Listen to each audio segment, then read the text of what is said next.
Welcome to another Unwinding with Fiber and Fabric. And happy first week of November. As you can see from behind me, I've been switching out the Halloween decor for autumn-inspired and Thanksgiving decor.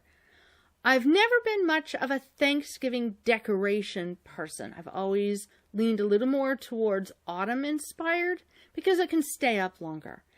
I started, I guess, about 10 years ago working on wall hangings and other soft decor to be able to change out the things that I have decorating my house every season or every holiday. But I've kind of left Thanksgiving alone and moved more towards just all the autumn-inspired designs, embroidery designs, and quilting patterns that I can, source. I think that it's easier because they can stay up longer over can stay up basically from about, September through the early part of December even. But this year I had to make the turkey. It's a design by Kreative Kiwi, and oh my goodness, I'll put a link in the description below for anybody who has not already found her site and wants to try out that turkey. It's a multi-hoop. She has a fabulous video. It was so much fun yesterday making him. I probably should give him a name, but we'll hold off for now. I also made the stacked pumpkins. They are another Kreative Kiwi design. I did some modifications so they can say love, joy, and gratitude. I have this design. I'm not quite sure where that one's from, but I made that a couple years ago. But again, I haven't in the past done a lot of Thanksgiving decor. The truth is that don't get me wrong, I love Thanksgiving and I love all the Thanksgiving foods, but I prefer to have an entire month rather than just one day. And that goes for the foods too. I like spending the month of November and the month of December making all the fun foods that everybody else just tends to eat on 1 or 2 days of the year. I enjoy pumpkin pie. I enjoy turkey. I love the spices. I love herb bread. I love the smell of Thanksgiving and Christmas in the house. And so I tend to put stuff up that can stay up for an entire month, and I try to cook during that entire month for the theme. So by the time Thanksgiving actually comes, I'm not tired of the food. I just don't feel like I need to sit and overeat. So that's one of the things, especially that we've been doing since my husband and I have been experiencing empty nest or relatively empty nest. On that note, before I get into the big news of Vlogmas, I wanted to tell you I'm finally going to be posting the recipes for my small batch pumpkin pie recipe on my blog today. I'll have a link in the description box below. I needed to make it one more time because I had to check my notes and I wanted to make sure I had the correct baking times. But for any of you that haven't been following, or especially my Instagram and Facebook, a number of months back, my husband and I broke down and bought, they call it an air fryer, but it's actually a mini convection oven. It's by the same company that makes Instapot, and I absolutely love Instapot. It's by the same company, and it's called the Instant Vortex air fryer. But it looks like, and I'll try to put a picture here. It looks like a mini convection oven, and I absolutely adore it. It has made cooking for 2 people so much easier, especially during the heat of the summer when using the big oven just wasn't practical. It also is quite nice because I know that from my son is over in Germany, and he has a much smaller than the ovens that we have standard in the United States. He has a small convection oven, and while it's in centigrade and ours is Fahrenheit, this little Instapot oven because it's a convection oven, it allows me to bake things in a time frame that's a little more similar to what he uses. So yeah, I find it interesting because I always did wonder about this when you watch things like the Great British Baking Show, and they're talking about bake it at such and such fan. You know, Paul Hollywood always is saying it. Bake it at such and such degrees fan. Well, I knew from having a convection oven in the past that having the fan on changes the baking time. But in a small little convection oven, it really makes a difference in how things bake up. So I have been working on creating recipes that are not just made for small portions, but can be done in a small little convection oven. If you don't have one and you want to try the recipes, by all means do so. It is, in some of the cases, I'll go ahead and put the standard oven temperature. But converting standard baking down to tiny little convection oven, it's actually been a bit of a challenge. Certain things are really easy to figure out, and other things take a little bit more planning. So I have my pumpkin pie and what I'm calling now just the two of us pie crust ready to be shared. The thing that I will tell you about the pie crust, it is fabulous, rolled out into 7 to 7.5 inch discs or rings. It fits really well in my pie shells, but they also make great empanadas or pasties. They can also be used layered with butter in between, and you can use them for a rough puff pastry. Win-win. This past week I made a potato and ham soup. I put it into a little glass baking dish, no bigger than this, little glass baking dish. I took 2 of the little rolled out pastry doughs, put grated cold butter between them, sandwiched them together, rolled them out, folded it in all the ways that you see the rough puff pastry on the Great British Baking Show does. And it worked. I cut out rings, put it on top of the potato soup, baked it for 15 minutes in the instant vortex convection oven, and voila, I had puff pastry on top of my potato soup. It was a brilliant light bulb moment. So I'm going to be sharing more recipes as this month and next month especially come along. Again, let's talk about Vlogmas in a moment. But I just wanted to share the pie recipe now for anybody who needs their pumpkin spice fix now. Again, I've been testing them. I can't guarantee that how it's going to work in your oven, but the wonderful thing about the filling that I made, the pumpkin pie custard that I've made, is that you can take extra. If you want to test, you can chill it, use it in a pie later. You can also put it in little glass mason jars. Put it in your Instapot if you have an instant pot, and make pumpkin spice custard. Yes. Now, I'm going to put a link in the description below of the Instant Pot recipe gurus I follow, Amy and Jackie. Check them out. I will put their custard recipe in the link below. I use that as the basis for my pumpkin pie custard when I just want it as a custard. I use it as the basis for my custard recipe. I have tweaked things because I like my custard less sweet. I like my pumpkin custard sweet. So my pumpkin custard recipe, my just the two of us pie crust, and I'll put my custard recipe all in the blog post that will go up live the same time this video does. There will be a link in the description below for that.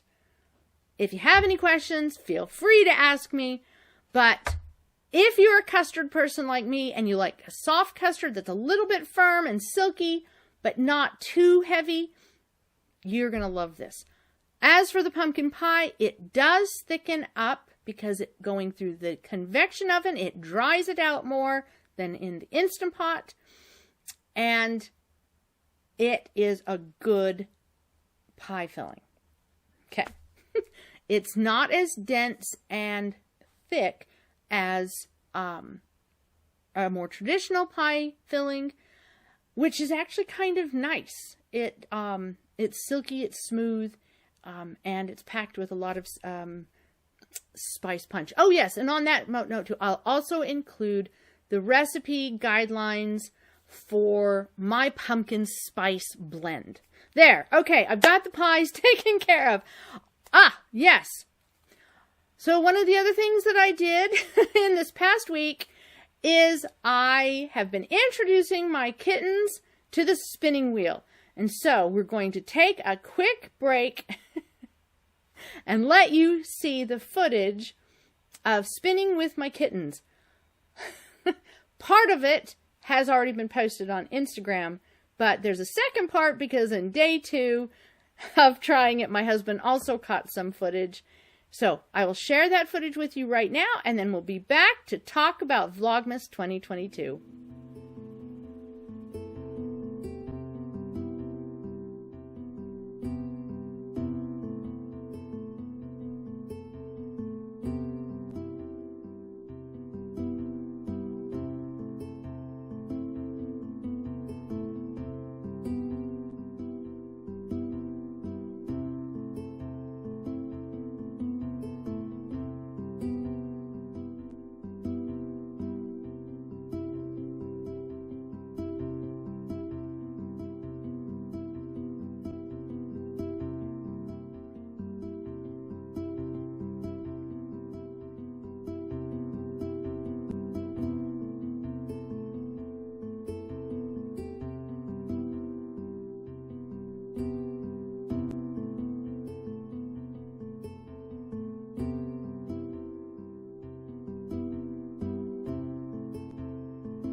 Okay, so I hope you enjoyed the little video of spinning with the kittens. It is so funny. They are actually getting a little bored with the spinning wheel finally after a few days of spinning. But it's really interesting that they now have the older kittens intrigued again with the spinning wheel. But then again, the older kittens, especially our calico, she loves lanolin, and so that tends to bring them out and more interested in the spinning wheel than the actual movement of the spinning wheel. And speaking of kittens, I did want to just show quickly this latest kitten toy. This is a remnant ball of yarn. I just crocheted up really tight, put a little tail on this end, put some little whiskers on this end, stuffed it with spinning scraps, the scraps off of whenever you have to weave in your ends, all of the yarn and fiber. This has fresh spinning scraps that have a little bit of lanolin left in them, and it has catnip. And oh my goodness, my new little kitten Whimsy adores it. She is a mouser, and I had made this one up. She has another one that I'd made years ago for my other cats. She loves them. She loves the size, she loves the shape, and she loved that it had lanolin and catnip inside of it. She just went nuts over it last night. So I wanted to share that. It's just starting out with, actually I started off on this end, just a little tiny magic ring, increased out, crocheted until I started running out of yarn, decreased, stitched it up tight, and just did a little bit of a funky little crochet tail. It's really cat safe. I will say that with the, this is all 100%, I made sure I was using 100% wool, no synthetics, no silk, nothing else added to it. And then I brushed it to make it a little fluffy. The one thing I will say with this is I did watch Whimsy as she first started playing with it, just to make sure, and I'd watched her before, she doesn't seem to be an eat the yarn kitten.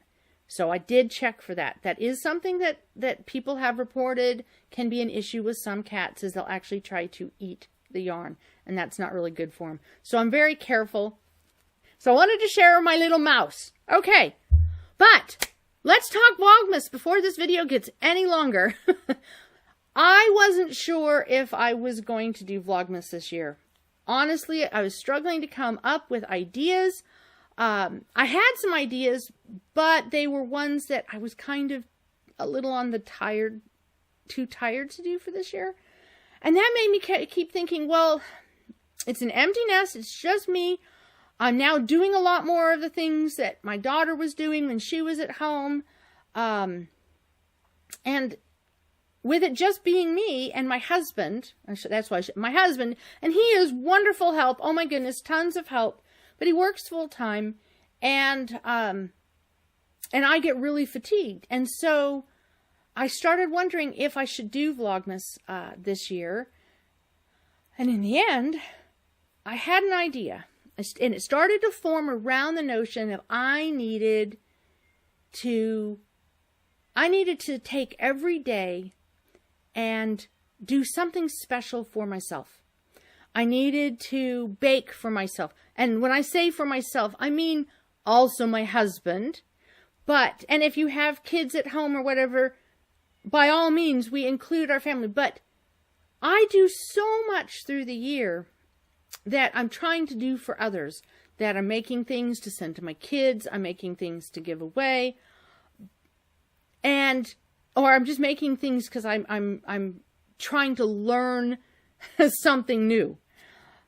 And just actually taking the time to be in the moment and just breathe. Let's just say I'm not very good at that. And so I started thinking about what if I used Vlogmas 2022 as a way to take care of myself. But to do it in a way that you, the viewers, could take care of yourself. We're unwinding with fiber and fabric. We're taking a few minutes of personal time in a hectic season. So with that in mind, I came up with some things I wanted to do that I was interested in doing in December. In addition to my main Vlogmas thing, which I'll tell you in a moment, I came up with some ideas of things that I wanted to do in December. Things like baking. I like baking. And baking for just 2 people can sometimes feel a little overwhelming. I love making frosted sugar cookies. But making frosted sugar cookies for just 2 people is a lot of work and a lot of effort. And I can talk myself out of it really quickly. So in here are things that I know that they can be done in an hour of mess time in the kitchen or around the house. But each day I'm going to pull out an item, and I'll share it in the videos that I'll be making. I'll pull out an item and read off. Like, for instance, if I pulled this one out, it would say, try a new design. So, during that day, I am going to try a new embroidery design, maybe small quilt block, but a new design that I haven't tried before. For no other reason than just to try something new. Some of these will say, bake a sweet treat. Some say, bake a savory, or make a savory treat. But each one, some of them say, read a book. That's an important one. But each one of them is something that I know I enjoy doing, but I sometimes put off doing for myself. So, including, there's one in there that says, take a hot bath. So I don't know what day I'll get that. Hopefully not on the 1st of December. But who knows? After November, I may need that too. But it's just a way to remind myself to do something. Do something for myself during a hectic month. Now, the Vlogmas part that I will be recording, in addition to talking about that, and sharing whatever it is, like the pies, or I do have, and I'll show recipes. I have a number of savory treats that I like to make every year. I'll show recipes when there's a recipe. I may tell you what I'm reading. If I choose to, if it's a day where I'm reading a book, I'll tell you what I've decided to sit down and read. But the main thing that I'm going to do for Vlogmas 2022 is let me get out my notes. See? Embrace creativity. I did the calculations up this morning. I am going to do a Vlogmas Spinalong. There it is. It's finally out there. It only took 19 minutes to get to it. I'm going to do a Vlogmas Spinalong. And what I'm prepping up here in November, and I may take photos of the process, is I'm going to take 8 grams times 24 days. So about 6.8 ounces. And I don't have down what the grams are for that. But I'm doing it in grams because they're very small little piles of fluff. So I'm going to take 8 grams of fiber. And I'm going to dye each of the little balls of 8-gram fiber a different color. Now, 24 days means that I will probably be plying my yarn on Christmas Day. That actually could be very fun. Or I may wait and ply it on New Year's Eve, because a lot of people do spin-alongs on New Year's Eve. We'll see. But what I plan to do is make a 3-ply yarn that is about 6.8 ounces once it's spun up. It takes me about 10 to 15 minutes to spin 8 grams of a fine fluff like the Shetland that I'm currently spinning. So, every day I'm going to unwrap, I'm going to actually wrap them. Every day I'm going to unwrap a bag of fiber that weighs about 8 grams. And then I'm going to spin it. And every 8th day, I'm going to change bobbins so I'll have an equal portion on each bobbin. That's my plan. Part of me was trying to think, how do I avoid mud? And I could avoid having a muddy yarn by doing a chain ply. I could avoid having a muddy yarn by every time I get a fiber of a certain color family, using one bobbin specifically for a color family. But that's what I'm going to do. I'm going to challenge myself to dye up 24 different colors of fiber and every day randomly pick one of them out of a basket to spin and share that spinning with you. I will share any baking that I'm doing with you. I will share recipes for the sweet and savory treats. I will share the joy of spinning every day in December. I know a number of us, we take the time during Tour de Fleece to spin every day. I know a number of people struggle to get, spinning every day. We think, well, if I'm not spinning very much, then I'm not getting my spinning in, or it's not valuable. This spin along will work whether you're using a spinning wheel, whether you're using a drop spindle. Maybe you want to spin every day just 15 minutes along with my vlogs. However you want to do it, I recommend getting your fiber ready.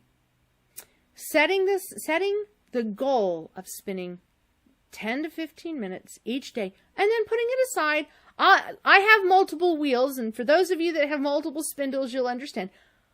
I'm, I'm going to have one wheel designated for Vlogmas so that if I'm spinning a major project, I can use one of the other wheels. If you don't have more wheels, consider just changing bobbins. That's the way to do it. Or just spin along. But that's my Vlogmas 2022 idea.